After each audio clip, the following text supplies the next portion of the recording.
우리 하나님의 말씀 보겠습니다. 사도행전 19장 1절에서 7절의 말씀까지 보시겠습니다. 사도행전 19장 1절에서 7절의 말씀이 되겠습니다. 우리 다 함께 한 목소리로 합독하시겠습니다. 아볼로가 고린도에 있을 때에 바울이 윗지방으로 다녀 에베소에 와서 어떤 제자들을 만나 이르되 너희가 믿을 때에 성령을 받았느냐? 이르되 아니라 우리는 성령이 계심도 듣지 못하였노라. 바울이 이르되 그러면 너희가 무슨 세례를 받았느냐? 대답하되 요한의 세례니라. 바울이 이르되 요한의 회개의 세례를 베풀며 백성에게 말하되 내 뒤에 오시는 이를 믿어라 하였으니 이는 곧 예수라 하거늘 그들이 듣고 주 예수의 이름으로 세례를 받으니 바울이 그들에게 안수하매 성령이 그들에게 임하심으로 방언도 하고 예언도 하니 모두 12사람쯤 되니라. 아멘. 할렐루야. 네, 우리 말씀을 듣기 전에 앞뒤 좌우로 계신 분들 우리 서로 한번 인사하시겠습니다. 은혜 많이 받으십시오. 이렇게 한번 인사하시겠습니다. 네, 다시 한번 인사할까요? 네, 주일날 이렇게 만나 뵙게 되어서 반갑습니다. 우리 반갑습니다. 다시 한번 인사하시겠습니다. 반갑습니다.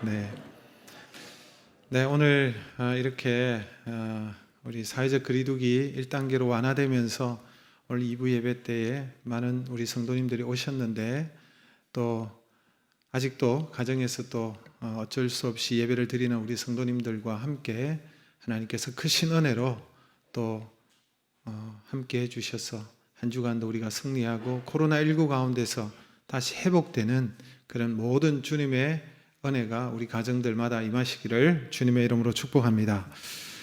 네, 여러분 그림 사진을 하나 보시겠습니다.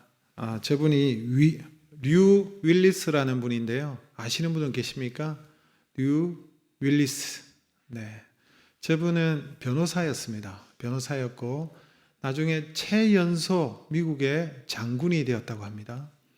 변호사인데다가 법률가죠. 그리고 최연소 장군이 되었고 또 정치가이기도 합니다. 정치인이죠. 저분은 자기 친구가 예수 믿는 것이 너무나도 못마땅했다고 합니다. 예수 믿는 것 때문에 굉장히 기분이 나빴고 왜냐하니까 오늘 이처럼 과학의 시대에 이렇게 문명이 발달한 이 시대에 아직도 캐캐먹은 그 성경책을 가지고 예수를 믿는다는 것이 마음에 들지 않았던 것이죠. 제정신이 아니다 이런 생각을 가졌던 것입니다. 그래서 그는 성경은 불합리하고 불합리성과 아니면 모순으로 가득 차 있는 그런 책인데 이 책을 진짜 하나님의 말씀으로 믿는다는 것이 도무지 자기는 용납이 안 되고 그래서 이 성경의 불합리성과 모순을 좀 덜추어내어서 이 성경이 이 지구상에서 사라지도록 하는 것이 좋겠다 이런 생각을 가지고 그때부터 이분이 성경을 연구하기 시작했다고 합니다. 성경에는 많은 그 지명과 지역 이름이 나오고 또 여러분 그래서 고고학적인 자료들이 많잖아요. 성경의 그 지역에 대한 고고학적 자료들 그리고 또 역사적인 문헌들 자료들을 가지고 방대한 자료를 펼치면서 성경과 대비하면서 이 성경이 잘못되었음을 오류가 있음을 이것은 모순임을 불합리한 것임을 드러내기 위해서 그렇게 연구를 했다고 합니다. 그런데 연구를 하면 할수록 성경의 놀라운 정언 앞에 이분이 무너지기 시작한 것입니다.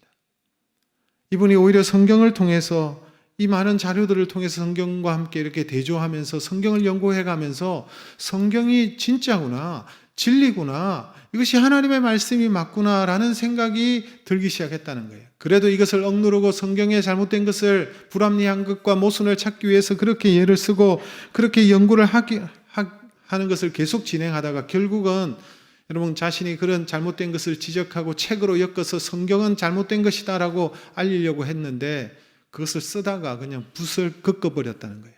꺾어버렸어요.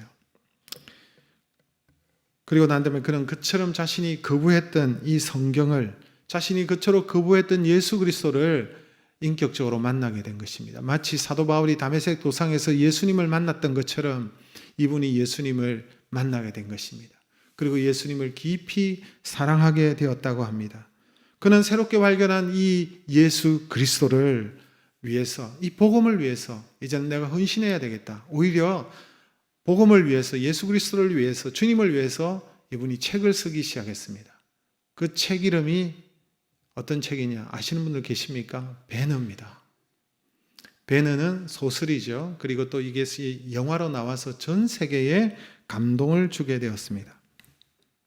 여러분, 이처럼 사람들은요, 알지 못하면서 성경에 대해서 전혀 알지도 못하고 또 성경에 대해서 한번 읽어보지도 않고 연구도 해보지 않고 성경은 가짜고 무시하고 잘못된 것이고 이런 식으로 치부해버리는 경우들이 얼마나 많습니까? 네, 너무나도 어리석은 모습이죠. 그런데 또 한편으로는 이런 경우들도 있습니다.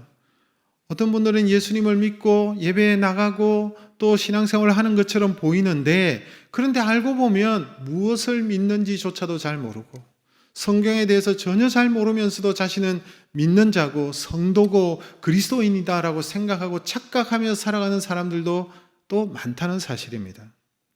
오늘 본문에 보니까 자신이 그리스도인이라고 생각하고 심지어 제자라고 생각을 했지만 실제로는 그리스도인도 아니고 예수님에 대해서 제대로 알지도 못하고 성령도 알지 못하는 사람이 오늘 본문에 나타나고 있습니다.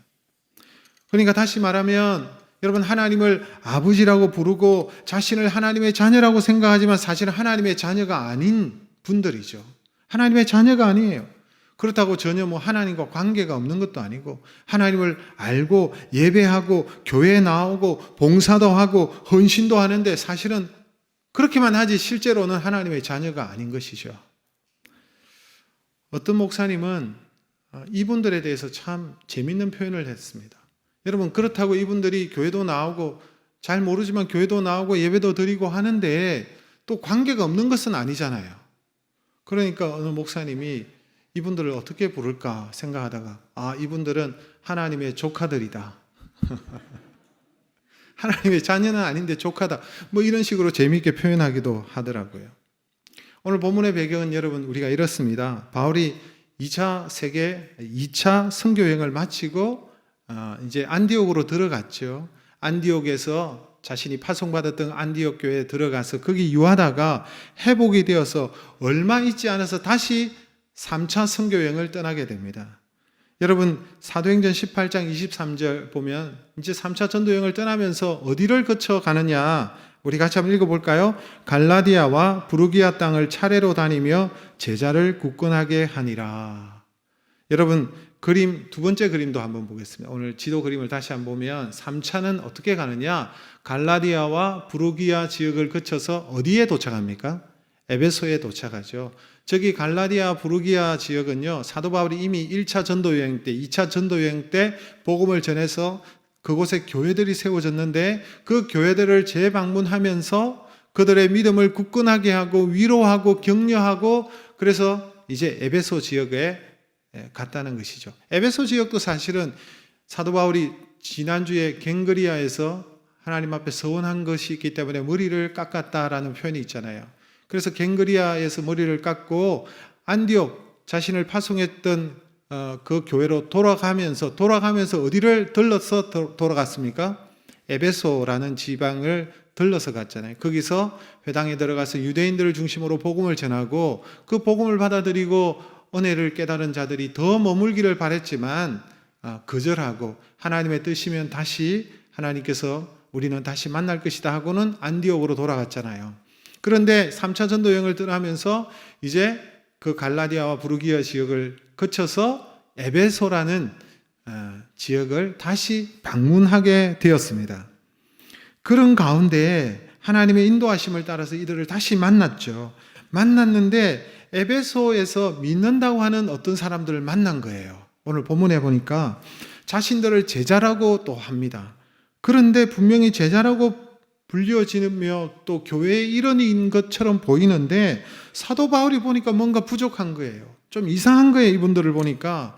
그래서 사도 바울이 질문을 던지죠. 이들에게 자칭 제자라고 하는 자들에게 질문을 던지는데 이들이 온전한 그리스도인인지 정말 예수 그리스도를 믿는 자인지 아닌지를 확인하기 위해서 질문을 던지는데 그 질문 내용이 무엇입니까? 그리고 이 질문을 받은 자들이 이상한 대답을 합니다. 예상 밖의 답을 하는데 오늘 본문 2절의 말씀을 같이 읽겠습니다. 2절 너희가 믿을 때에 성령을 받았느냐? 이르되 아니라 우리는 성령이 있음도 듣지 못하였노라. 제자라고 하는 자들에게 사도 바울이 질문을 던지죠. 이상해서 너희들이 믿을 때에 성령을 받았느냐? 라는 질문을 던집니다. 그런데 이들이 이상한 답을 하죠. 예상 밖의 답을 하죠. 성령이 누구시냐? 성령이 누군데요? 성령을 들어보지도 못했는데요? 이렇게 얘기하는 거예요. 여러분, 성령이 누구십니까? 성령은 우리가 예수 그리스도를 믿을 때에, 여러분, 성령은 그리스도의 영이잖아요. 그래서 그 그리스도의 영이신 성령이 우리가 예수 믿을 때에 우리 가운데 임하시잖아요. 우리 가운데 들어오시잖아요. 그런데 그 성령을 모른다는 거예요. 듣지도 못했다는 거예요. 그래서 바울이 다시 한번 질문을 하죠. 이들이 제자라고 하는데 다시 질문을 던집니다. 3절에 같이 읽습니다. 그러면 너희가 무슨 세례를 받았느냐? 대답하되 요한의 세례니라. 그들이 제자라고 하고 믿는 자라고 하는데 너희들이 무슨 세례 받았냐 하니까 요한의 세례를 받았다는 것입니다. 요한의 세례를 받고 믿게 되었다는 것입니다. 그런데 이들은 예수님에 대해서도 몰라. 성령님에 대해서도 모른다는 것입니다. 여러분, 요한의 세례는 어떤 세례입니까?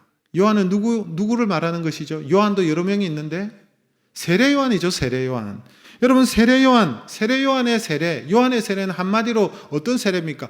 회개의 세례입니다. 회개의 세례. 요한은 예수님이 오시기 전에 먼저 와서 사람들에게 회개를 선포하고 예수님을 소개하는 일을 한 선지자죠. 선지자. 여러분, 세례 요한은 사람들의 죄를 강력하게 지적했습니다. 회개하라, 천국이 가까웠느니라. 심지어는 굉장히 독한 말, 욕 비슷한 말도 했어요. 독사의 자식들아, 임박한 진노를 피하려 하느냐 하면서 막 하나님의 진노가 임한다고 얘기하고 막 그들의 죄를 막 지적하고 하니까, 여러분, 이들이, 많은 사람들이 그 그 세례 요한의 그 설교를 듣고는 마음에 찔려가지고 자신의 죄를 고백하고 그래서 세례를 받았잖아요. 요한이 주로 어디에서 세례를 베풀었어요? 요단강에서. 예수님도 세례 요한에게 세례를 받으셨죠.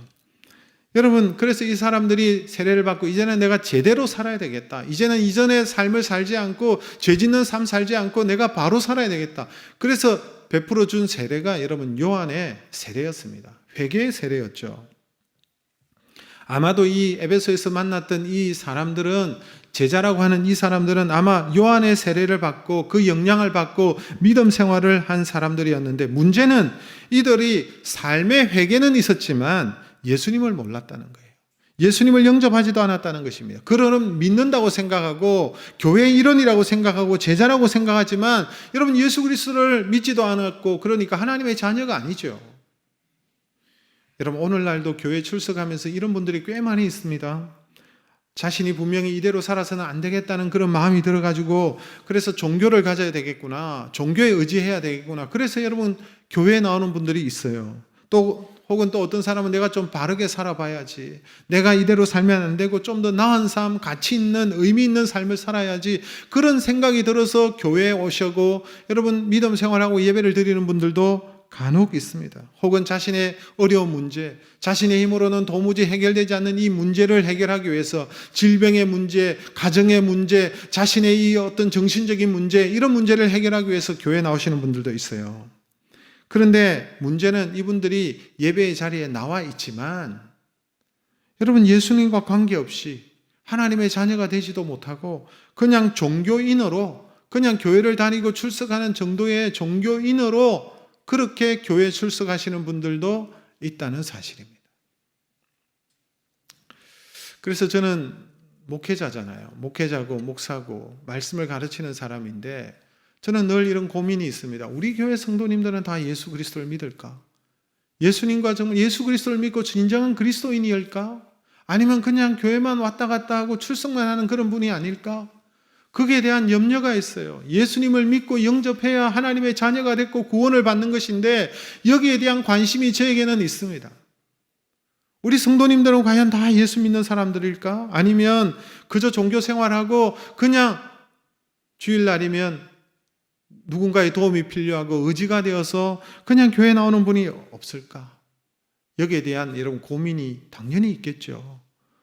목사로서 우리 모든 교회 성도님들은 다 예수 믿고 하나님의 자녀가 되고 성령의 사람이 되시기를 주님의 이름으로 축복합니다.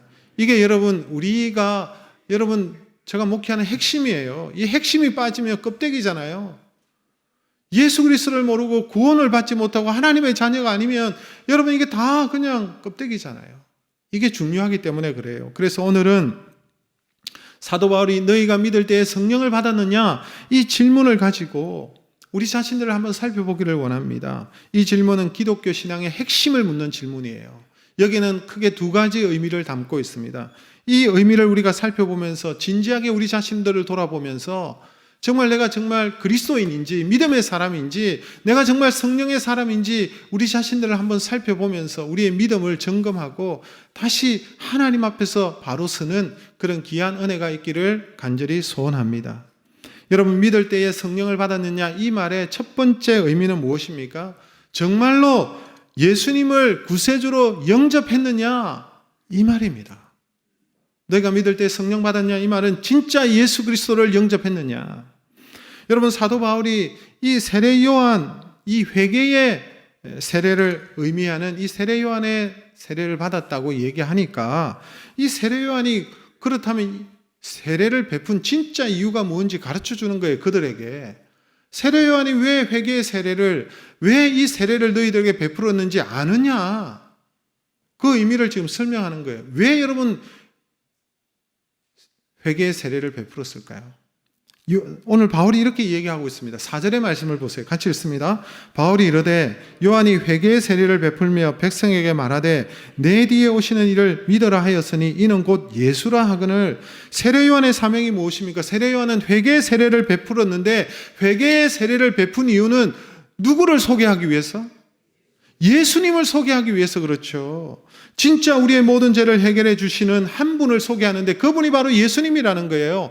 너희들이 회개하고 난 다음에는 예수 그리스도 앞으로 나아가서 예수 그리스도를 믿어야 진짜 구원함을 얻는다. 이것을 말하는 거예요. 이 세례 요한이 그렇게 한 이유는 예수님을 소개하기 위해서 그렇다는 거예요. 왜냐? 여러분 단순히 회개한다고 자신의 죄의 문제가 해결됩니까? 여러분 자신의 죄를 깨닫고 회개한다고 내 속에 있는 근본적인 죄악들이 다 해결되는 것 아니잖아요. 그래서 누구에게 가야 됩니까? 누구에게 가야 되는 거예요? 예수님에게 가야 되죠. 자신의 죄를 깨닫고 회개하고 그래서 예수님이 필요한 것 아니에요? 예수님께 나아갈 때에 자신의 죄를 깨닫지 못하는 사람은요 예수가 필요 없어요. 내가 죄인임을 알고 내가 잘못되었구나 아는 사람이 그러면 내가 어찌할꼬? 왜 회개하고 그러면 내가 어떻게 해야 되느냐? 그래서 내가 예수님이 필요합니다. 그래서 예수님께 나아가야 되죠. 예수님이 우리의 죄를 위해서 나의 모든 죄와 허물을 대신하여서 나의 죄값을 대신 지불해 주시고 그 십자가상에서 대속의 죽음을 주고 주신 그 예수 그리스도를 믿고 그분 앞에 나아갈 때에 그분을 영접할 때에 우리의 죄악의 문제들이 해결되는 줄로 믿습니다. 그래서 여러분 요한은 자신을 어떻게 소개합니까? 자신을 드러내는 것이 아니라 요한의 사명은요 예수님을 드러내는 일이었어요. 요한복음 1장 23절 말씀 같이 읽습니다. 이르되 나는 선지자 이사야의 말과 같이 주의 길을 곧게 하라고 광야에서 외치는 자의 소리로라 하니라. 주의 길을 곧게 하라고 주의 길을 예비하고 그래서 먼저 보냄을 받았다는 자들이죠. 예수 그리스도 구세주가 오시기 전에 너희들의 죄를 깨달으라는 거예요. 죄를 깨닫고 회개하고 그분이 오시면 그분 앞에 엎드리고 그분을 영접하고 그분을 믿고 그분을 따르라는 것 아니겠어요? 사랑하는 성도 여러분, 우리가 한 가지 꼭 기억해야 될 것이 있습니다. 우리가 그저 자신의 죄를 깨닫고 회개하는 것만으로는 종교인은 될 수 있습니다.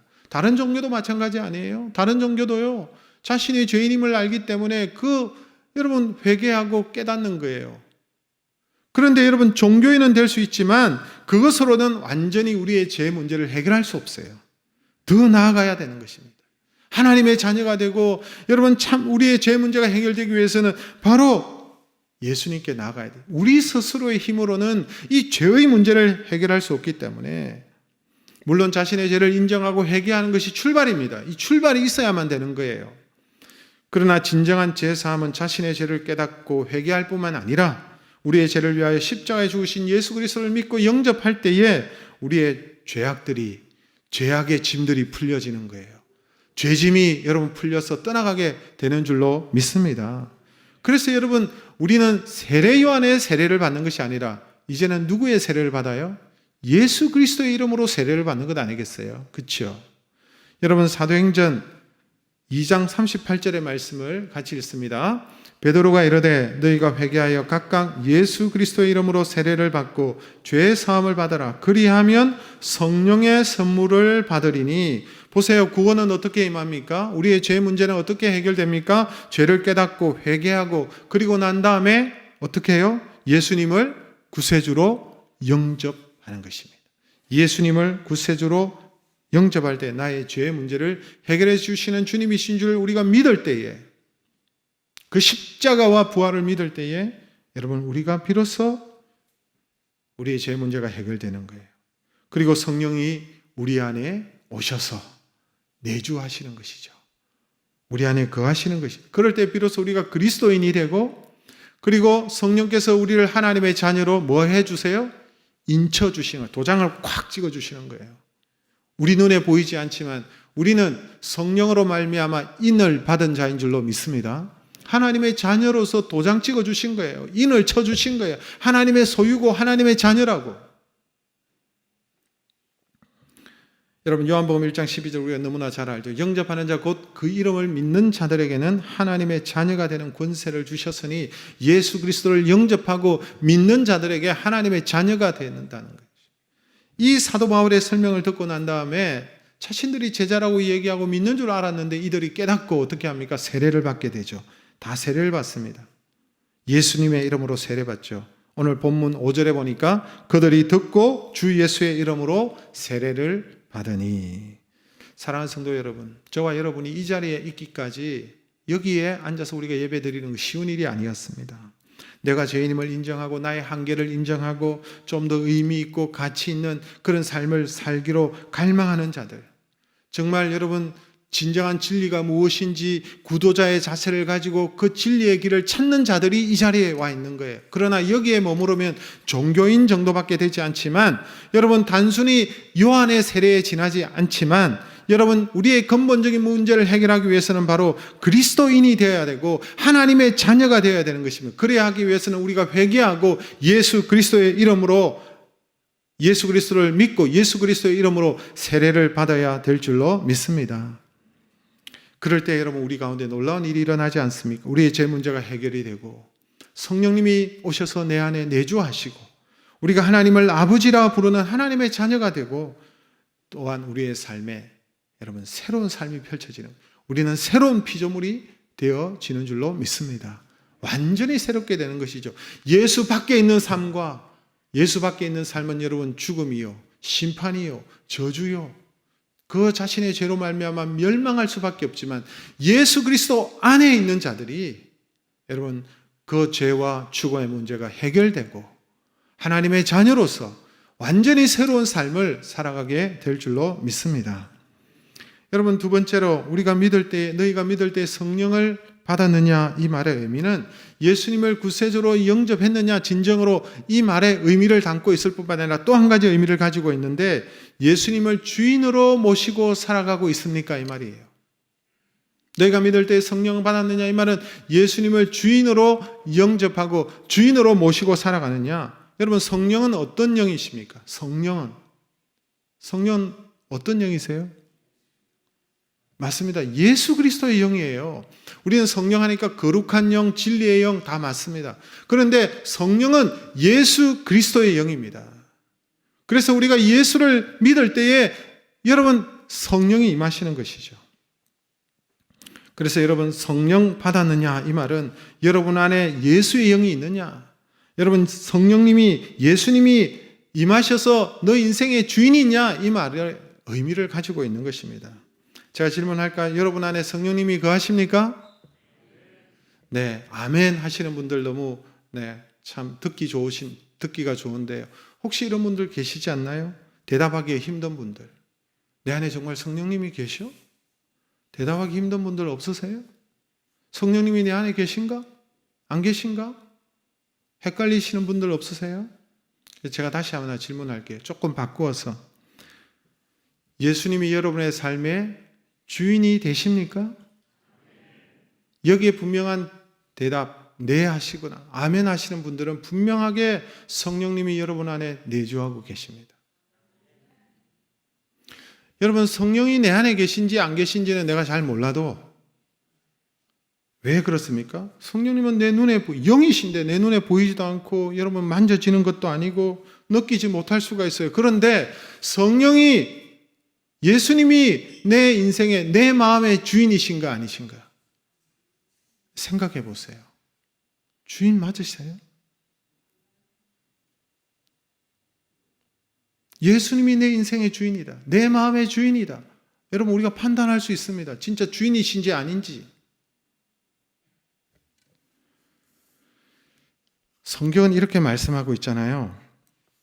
고린도전서 12장 3절 말씀 우리 같이 한번 읽겠습니다. 그러므로 내가 너희에게 알리노니 하나님의 영으로 말하는 자는 누구든지 예수를 저주할 자라 하지 않고 또 성령으로 아니하고는 누구든지 예수를 주시라 할 수 없느니라. 성령으로 아니하고는 예수님을 주시라고 할 수가 없다는 거예요. 여러분, 정말 예수님을 주인으로 모시고 사는 사람들은요, 정말 예수님이 나의 주인이십니다 라고 고백하는 사람은 성령이 아니고는 안 된다는 거예요. 왜냐하니까 여러분, 당시에 대부분의 그때에, 지금도 마찬가지지만 그때에 사람들은 예수님은 어떤 존재냐 하니까 저주받은 사람이라고 생각했어요. 나무에 달려서, 나무 십자가에 달려서 여러분 사형 선고를 받은 사형수, 자신의 죄 때문에 사형 언도를 받고 사형수로서 처참하게 죽어간 저주받은 사람이 예수다. 다 그렇게 생각하잖아요. 그렇게 생각할 수밖에 없죠. 누가 십자가에 달립니까? 사형수, 죄인. 그런데 어떻게 여러분 그 예수의 제자들이 아니 그게 아니라 예수님은 하나님의 아들이시고 만왕의 왕이시고 이런 말을 한다고 해서 다 믿을 수가 있어요? 저주받은 자인데 어떻게 믿을 수가 있어요? 그런데 사람들이 믿고 구름대처럼 모여들고 그러더라는 거예요. 그 복음을 듣고 믿고 예수 그리스도를 영접하고 하나님의 아들 되시고 우리의 구세주이심을 그들이 믿고 영접하는 역사가 일어나는데 이게 여러분 기적이라는 거예요. 이것은 어떻게 설명할 수 있느냐? 성령께서 예수 그리스도의 영이 임하지 않고는 아무도 예수를 주라고 얘기할 수 없는 거야. 여러분, 성령이 임하지 않고는 다른 사람들이 볼 때는 다 저주받은 사람, 나무에 달려 죽은 사람, 그렇게 생각할 수밖에 없는데 믿고 영접하고 그분을 믿는다. 하나님의 아들로 믿는다는 거예요. 어떻게 설명할 수 있어요? 성령이 임하지 않고는 설명할 수가 없다는 거예요. 성령으로 아니하고는 누구든지 예수를 주라고 할 수 없다라는 말이 그런 의미인 것입니다. 지금도 마찬가지입니다. 우리가 이 자리에 와 있지만 우리 가운데 예수님을 본 사람이 있어요? 여러분, 예수님을 보셨어요? 보신 분 손 한번 들어주세요. 제가 어제 며칠 전에 우리 권사님 댁에 이제 연세가 있으신 우리 권사님 댁에 제가 신방을 갔어요. 신방에 가서 제가 이런저런 대화를 하는데 권사님이 그러시는 거에 옛날 간증을 하시더라고요. 오랜 시간 전에 예수님이 백마를 타고 자기에게 오시는 것을 꿈에 보고 그 예수님께서 품어주시는 그 품이 얼마나 따뜻한지 지금도 그것을 잊지 못하고 너무너무 생생하다고 저한테 얘기하시더라고요. 우리 권사님 예수님 백마 타고 오신 걸 보셨어요. 꿈에. 근데 여러분, 우리가 진짜 예수님을 직접 눈으로 보고 만지고 이런 분들이 계세요? 근데 아무런 본 자가 없잖아요. 근데 믿는다니까요. 저도 너무너무 믿겨져요. 예수님이 하나님의 아들이시고 우리의 구원자심을 너무너무 여러분 믿겨지네요. 왜 그렇습니까? 이게 기적이라는 거예요, 기적이. 2000년 전에 나무 십자가에서 십자가에 달려 돌아가신 그분이 어떻게 구세주가 되느냐, 하나님의 자녀가 되느냐, 어떻게 우리가 믿을 수 있느냐? 성령이 아니하고는, 성령으로 아니하고는. 이게 여러분 기적 중에 기적이라는 것입니다. 그것을 지금 얘기하는 것입니다. 그래서 사도 바울이 너희가 믿을 때에 성령을 받았느냐? 이 말의 의미는 예수님을 구세주로 고백하는 자들은 거룩한 영, 하나님의 영이신 성령님이 우리 안에 거하시기 때문에, 우리 안에 내주하시기 때문에 이런 질문을 던질 수 있는 거예요. 너희가 믿을 때에 성령을 받았느냐? 그래서 여러분, 예수 그리스도를 영접한 사람은 예수의 영이신 성령께서 여러분 우리 안에 내주하시고 우리 안에 오시기 때문에, 거하시기 때문에 그래서 우리를 뭐라고 불러요? 성전이라 부르잖아요. 성전. 아멘이십니까? 이게 제 말인가요? 아니, 성경에서 말씀하고 있잖아요. 고린도전서 3장 16절. 우리 같이 읽겠습니다. 너희는 너희가 하나님의 성전인 것과 하나님의 성령이 너희 안에 거하시는 것을 알지 못하느냐. 여러분, 우리가 알아야 될 중요한 것은 우리가 예수님을 영접했다면 지금 이 순간 우리 안에 성령님이 우리 안에 우리와 함께 거하신다는 것입니다. 거한다는 말은 다른 의미, 거주하신다는 의미예요. 거주한다는 말의 의미는 뭐예요? 함께 산다는 것 아니겠어요? 성령님이 우리 가운데 거주하시고 함께 사신다는 것입니다. 여러분, 우리가 예수 그리스도를 믿을 때 성령님께서 오셔서 우리 가운데 거주하신다. 이 말은 성령님이 거처를 옮겨서 이사하셨다는 거예요. 어디에다가? 예수 그리스도를 믿는 자들에게 이사하신 거예요. 이사하신 거. 쉽게 말하면. 아멘이십니까? 우리의 마음의 집에 거처를 옮기셨다 이 말이에요. 근데 우리가 왜 잘 못 느끼나요? 성령님이 내가 예수님을 믿는데, 믿으니까 성령이 역사하셔서 내가 믿게 해주셨고, 내가 고백하는데 성령님이 계신지 안 계신지 잘 몰라. 느끼지를 모르겠어요. 왜 못 느낄까요? 그 이유가 뭘까요? 여러분, 성령님이 우리 안에 계시기는 계시는데요. 온전한 내 마음에, 내 인생에, 우리 집에 주인이 되시지 못하기 때문에, 우리가 성령님을 주인으로 모시지 않기 때문에 잘 못 느끼는 거예요. 성령님이요, 전세로 살기 때문에 그래요. 세입자로. 이전에 제가요, 처음에 결혼하고 신혼 시절에 어떤 집에 제가 전세로 살았느냐 하니까, 여러분, 이게 담장이 있고 제가 화곡동에 살았는데요. 거기 보면 주인집이 있어요. 안에 주인집이 있고 또 별채로 또 집이 하나 들어 있었어요. 거기에 제가 새 들어 살았습니다. 이해가 되시죠? 이전에 그런 게 많았잖아요. 그래서 여러분, 제가 전세로 살았어요. 그러다 보니까 주인을 가끔씩 한 번씩 만나요. 안녕하세요 이렇게. 주인을 가끔 봐. 어떨 땐 주인을 보지도 못해. 그냥 저는 그 대문은 하나니까 왔다 갔다 하기는 했어요. 근데 주인을 알지도 못하고. 그런데 제가 만약에 여러분 주인 집에 안방에 확 들어가고 막 식탁에 앉아가지고 냉장고 꺼내가지고 음식을 먹고 이러면 어떻게 됩니까? 네? 그렇게 할 수 있어요? 없어요? 못하잖아요. 성령님이 그런 취급을 지금 받는다니까요. 우리 안에서. 우리 마음의 집에 문칸방에 계시고 단칸방에 계시니까 여러분, 성령님이 계신지 안 계신지도 모르고 그냥 살아가는 우리 그리스도인들이 너무너무 많다는 거예요. 그래서 같이 살기는 사는 것 같은데, 같은 울타리 안에 있는 것 같은데 교제도 없고, 그런데 한 번씩 만나면 안녕하세요 어색하고, 성령님이 계신지 안 계신지 막 헷갈리고, 중요한 문제가 있으면 같이 의논하고 막 이렇게 교통하고 성령님께 묻고 이렇게 해야 되는데 그런 삶도 살지 못하고. 여러분, 속속 들어오시죠 지금? 왜 내가 성령을 못 느끼고 있는지, 왜 성령 하나님의 인도하심을 받지 못하는지 여러분 생각해 보십시오. 여러분 안에 계신 성령님은 지금 어떻게 계십니까? 주인으로 계십니까? 아멘, 할렐루야. 네. 세입자로 계신가요? 집에 가서 계약서 보셔야 되나요?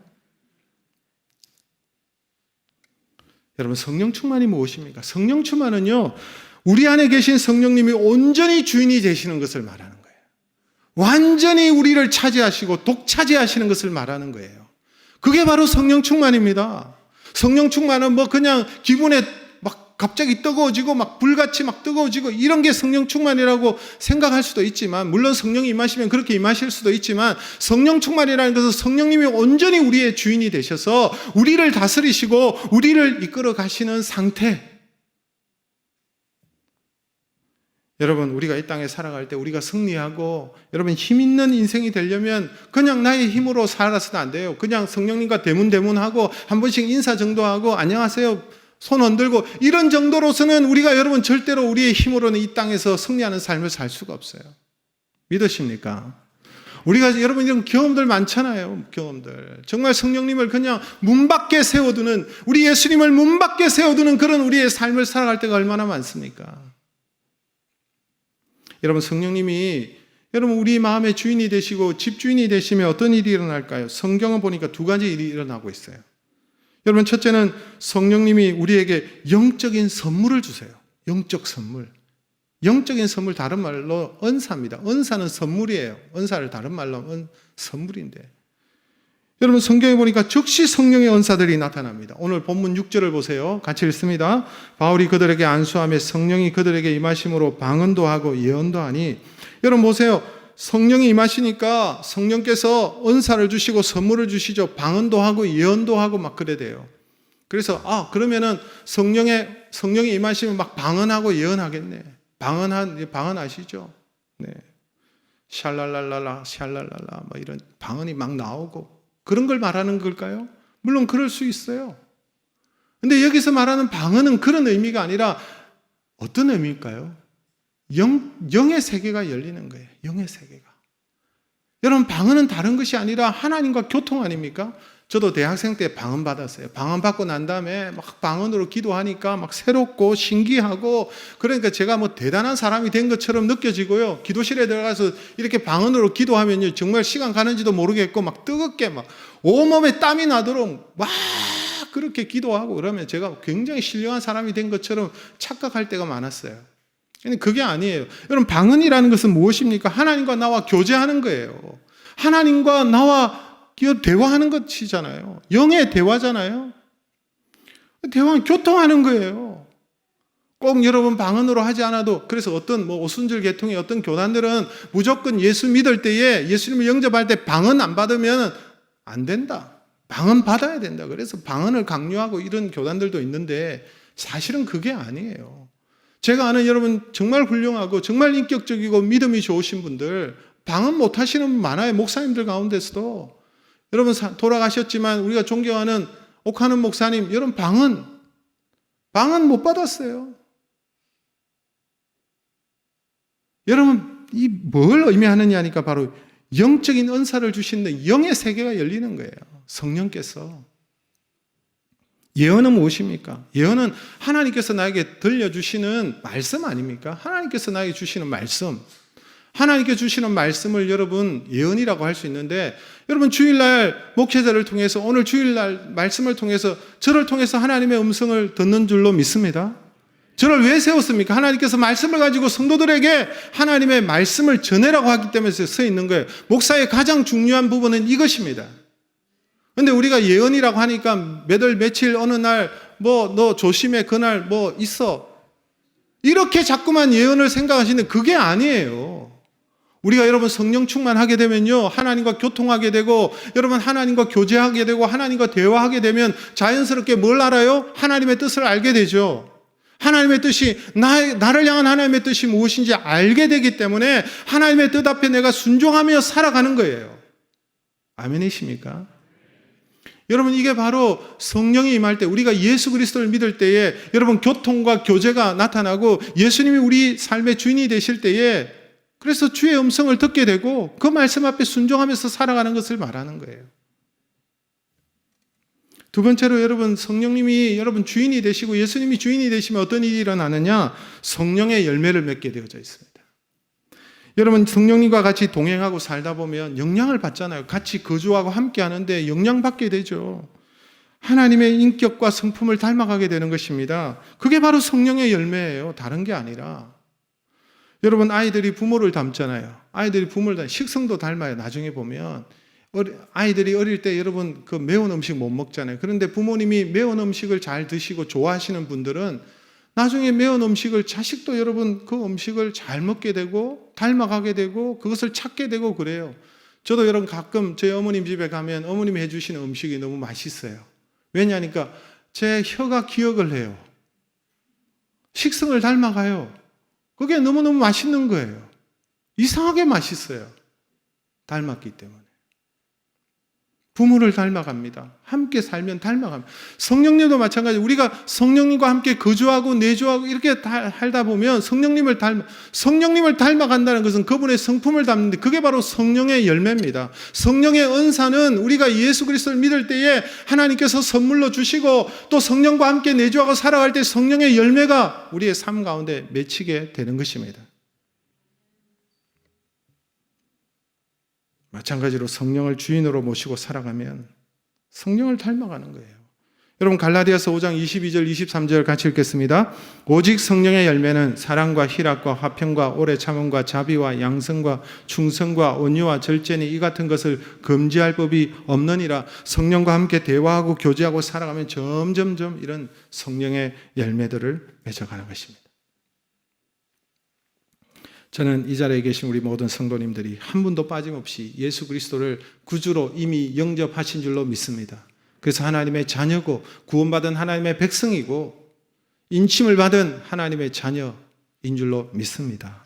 그런데 문제는 예수님이 온전히 주인이 되지 못하시고 아직도 우리의 마음의 집에 문간방에 새들어 사시는 듯한 그런 모습으로 여러분 우리가 문 밖에 주님을 세워두고 있지는 않는지, 그래서 여러분 여전히 어떤 일이나 막 갈등이 일어나고 어찌할 바를 모르고, 그러니까 성령과 멀어진 삶을 사니까 변화가 없고 성숙이 없고 영적인 세계가 열리지 않고 여전히 육적인 그리스도인, 믿기는 믿는 것 같은데 도무지 세상 사람과 구별되지 않고 세상 사람과 똑같이 본성을 따라서 육적인 그리스도인으로 그냥 살아가고 있지 않는지 여러분 우리 자신을 살펴볼 필요가 있다는 것입니다. 내가 믿을 때에 성령을 받았느냐? 이 말의 의미가 무엇입니까? 예수님을 구세주로 영접했습니까? 예수님이 여러분의 마음의 주인이십니까? 이 말입니다. 여러분, 이 시간 여러분의 마음의 문을 여시고 여러분의 마음의 주인의 자리에 주님께 내어드리시길 바랍니다. 여러분의 가정의 주인의 자리를 우리 예수님께 내어드리시기를 바랍니다. 그럴 때에 우리의 삶에 변화가 있고 여러분 우리의 삶이 달라지고 영적인 열매를 맺게 되고 하나님 주시는 놀라운 평안과 기쁨들이 그 주님의 다스림 속에서 주님의 그 통치 가운데 우리가 살아갈 때에 여러분 우리 이전과는 전혀 다른 우리 삶으로 점점점 바뀌어 갈 줄로 믿습니다.